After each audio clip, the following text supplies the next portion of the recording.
Muy buenos días, les saluda Felipe Castañeda. Hoy me encuentro en Tri-City Medical Center para hablar con Dhruvil Gandhi, quien es un doctor especialista en ano y recto, además de ser cirujano, y nos va a platicar de los problemas anorrectales más comunes que presentan las personas y cuáles son las posibles soluciones para este tema.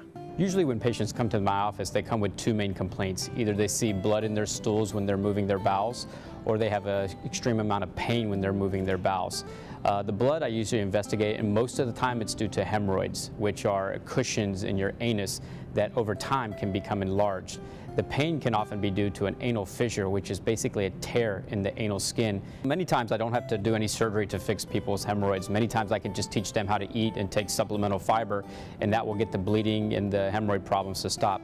Now, there are two different types of hemorrhoids. There are internal hemorrhoids, which stay on the inside of the body and sometimes will protrude outwards.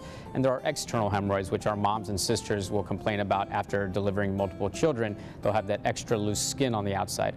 Those will not go away with dietary modifications or lifestyle modifications. Those have to be removed surgically. The main thing that I tell people to do is to take the supplemental fiber. Many people come into my office and say they eat a high fiber diet, but when I sit down and I ask them what they eat and I count the grams of fiber, it's usually half of what we need. We need about 35 grams in our diet every single day, 7 days a week.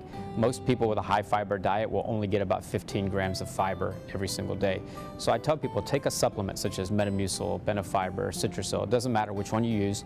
Just pick one that you can afford, pick a flavor you like, and pick something you're going to use. Make sure you drink 5 or 6 glasses of water every single day when you're taking the fiber.